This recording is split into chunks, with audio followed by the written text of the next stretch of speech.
Yes, I'm back.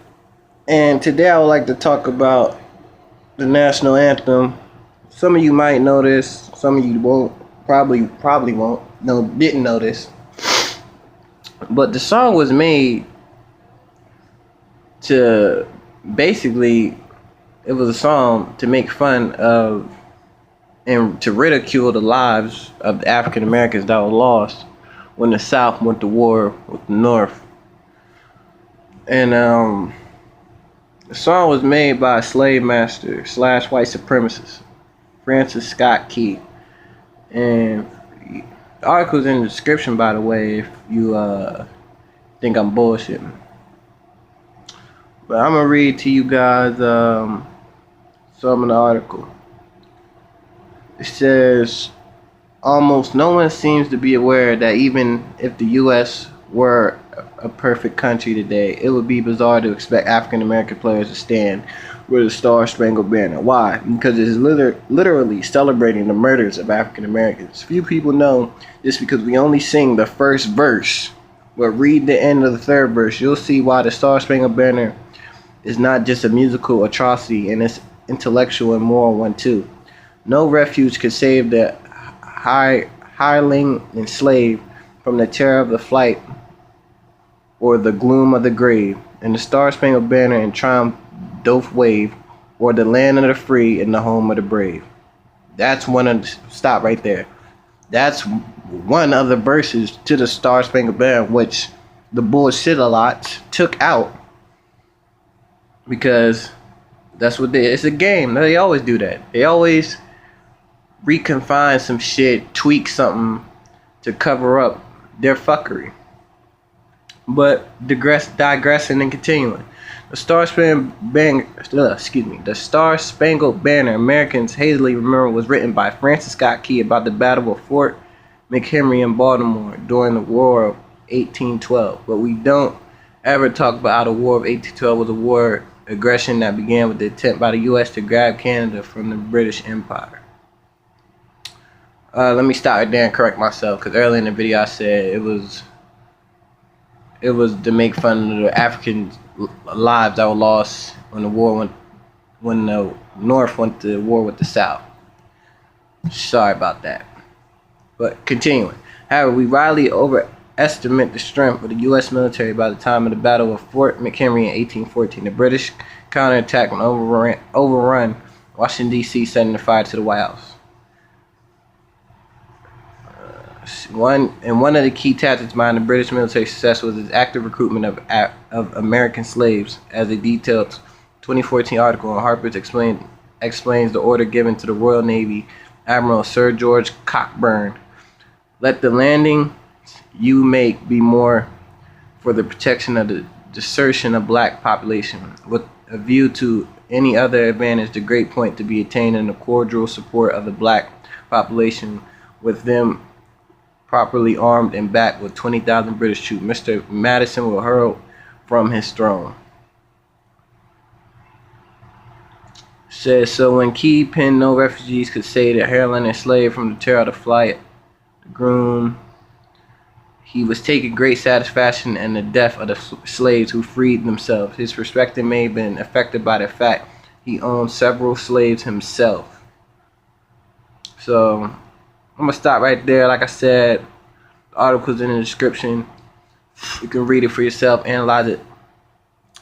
But yeah, the guy Francis Scott, he was a known slave master, white supremacist who, in his own words, you can look this up too. He said that blacks were inferior, and we need to endanger their species. So people out there coming at Kaepernick don't even know the real racist history in America that still lives and thrives today. And I had to delete some people on my Facebook because they're obviously on the side of the oppression. And it's not even just white people. It's Hispanic people I had as friends, so-called friends on Facebook. Because, you know, a lot of them get that white supremacy ideology. And they love to kiss ass and suck dick for white mommy and daddy on that slave shit. But you got some people are upset with Kaepernick saying he's disrespecting the troops, blah blah blah, all this shit. But y'all coming at Kaepernick for that, but y'all don't even care about the troops. Because if you did, you'd be advocating for them and you'd be helping the troops who are broke and homeless on the streets. But we all want to talk about that, how the government doesn't help the troops when they get over here with their mental illnesses and their shit. I be seeing troops on the side of the road, one leg. A lot of them are disabled now, and the government refuses to help them because they don't care about them. One of my granddads, rest in peace to his soul, rest in power, to his soul. He died about 1.5 years ago. And he had served over 22 years in the Navy, fought in Nam, and then through the later years of his life where he was battling with diabetes, dialysis, and eventually he got cancer. The Navy base, they refused to help him with any of his medical bills, any of that shit. They did not help him at all. The government does not care about anyone, especially melanoid people. That's why I don't know why we be quick to join the government and join the military. They don't care about y'all. Y'all doing the same shit across seas, what they doing to your people, or what they did to your people when they first captured us, and they're still oppressing us. You're doing the same shit they doing to us then and now. It's the same shit. But y'all proud to be Americans. Y'all, they don't care about y'all. The government does not care about y'all. How I said, you didn't really see Jews fighting in the German army. Some of them did. And then they quickly found out that they didn't care about them because they still got funneled in the fucking oven. And people, and this is the thing that really pissing me off. People just saying, "Oh, Cap, you getting all that money? You should pay your respects because they're giving you all those millions." So you're basically saying millions is worth more than melanoid people's lives. Like, just because he's getting all those millions, just turn a blind eye and don't act like you see these race soldiers executing your people that look like you in the streets. That's basically what y'all are saying. And just because he's getting money and he has millions in an NFL contract, that doesn't make you exempt from white supremacy. Ask O.J. dumbass Simpson that, rotting in a jail cell. Ask Bill Cosby that. Ask Tiger Woods. I can keep going on and on.